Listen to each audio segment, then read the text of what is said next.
menuju tata kenegaraan yang berkepribadian Indonesia.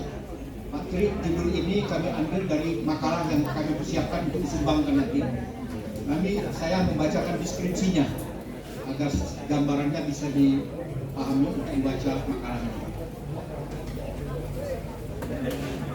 Assalamualaikum warahmatullahi wabarakatuh. Salam sejahtera bagi kita semuanya.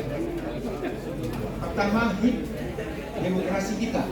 Hari ini saya berdiri bukan sekedar sebagai seorang ilmuwan hukum, tetapi sebagai anak bangsa yang turut gelisah melihat arah perjalanan demokrasi kita. Pada bagian yang disampaikan oleh Pak Tri, kami menungkik membicarakan soal demokrasi kita hari ini.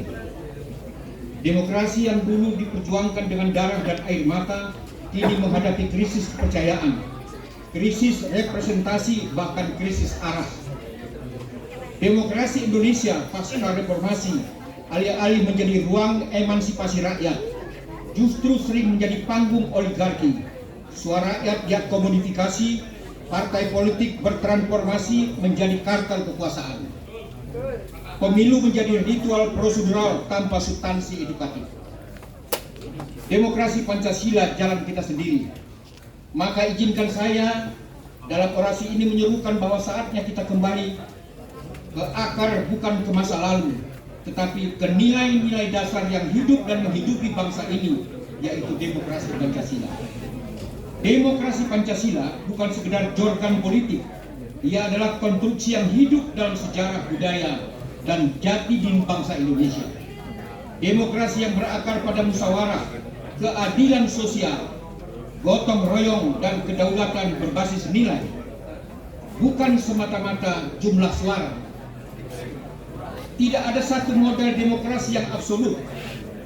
Cina memiliki konsultatif demokrasi, Amerika liberal representatif, Iran demokrasi teokratis. Lantas mengapa Indonesia harus merasa rendah diri dengan model kita sendiri? Kita punya warisan luar biasa, demokrasi nilai, demokrasi yang menghargai kearifan lokal, keberagaman suku, adat, dan sejarah panjang komunitas Nusantara. Tata ulang sistem, dari reformasi ke redesign. Tantangan kita hari ini bukan sekedar mengganti elit atau prosedur pemilu, tapi menata ulang arsitektur demokrasi itu sendiri. Dengan apa? Dengan satu, reposisi MPR dan DPD sebagai lembaga musyawarah nasional dan representasi sejati daerah. Kedua, sistem pemilu yang menekan kapital politik dan memperluas partisipasi rakyat. Yang ketiga, ekonomi demokrasi berbasis Pancasila, di mana kekayaan tidak menumpuk pada segelintir tangan. Yang keempat, pendidikan politik Pancasila yang menanamkan nilai, bukan sekedar informasi prosedural. Demokrasi sebagai arsitektur sosial dan budaya. Demokrasi bukan sekedar produk hukum, ia adalah cerminan struktur sosial dan budaya. Demokrasi Indonesia harus dibangun dengan pendekatan filosofis, sosiologis, antropologis, dan yuridis, bukan sekedar meniru model barat. Pancasila bukan hanya dasar negara, ia adalah arsitektur hidup bangsa. Dan demokrasi Pancasila bukan hanya konsep, ia harus menjadi sistem yang menjamin keadilan, kedaulatan rakyat, dan keutuhan bangsa. Peran pemerintah saat ini momentum konsolidasi. Saya percaya pemerintah Presiden Prabowo Subianto dan Wakil Presiden Gibran Rakabuming Raka membawa misi yang penting mengembalikan demokrasi pada DNA bangsa. Presiden Prabowo sendiri pernah berkata, demokrasi kita tidak boleh hanya tiruan demokrasi. Demokrasi kita harus khas Indonesia. Jadi tidak ada bedanya dengan pikiran yang sedang kita kembangkan pada hari ini. Maka marilah kita dorong musyawarah nasional demokrasi Munaden, forum lintas elit, rakyat, akademisi, dan komunikasi adat untuk merumuskan peta jalan kenegaraan baru. Penutup, manifesto untuk generasi penerus. Hadirin yang saya muliakan, ini bukan sekedar orasi, ini adalah manifesto kebangsaan. saya berdiri di hadapan Anda bukan hanya sebagai seorang ilmuwan hukum, tapi sebagai salah satu anak bangsa yang meyakini bahwa demokrasi Indonesia harus kembali menemukan dirinya.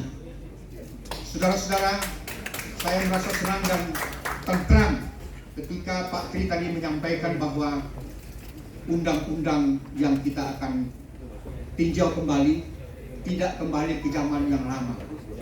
Jelaskan secara jelas karena saya di depan bahwa tidak juga kembali kepada orde baru, apalagi kepada orde lama.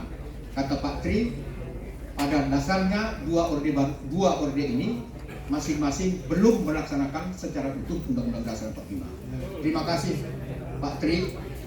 Tadi saya begitu datang ke kantor sudah sampaikan saya adalah korban dari masa rejim orde baru tahun 77-78. Saya ditahan di dalam tahanan mahasiswa. Ketika itu saya menjadi pimpinan Dewan Mahasiswa, Pak, tapi di Universitas Sumatera Utara.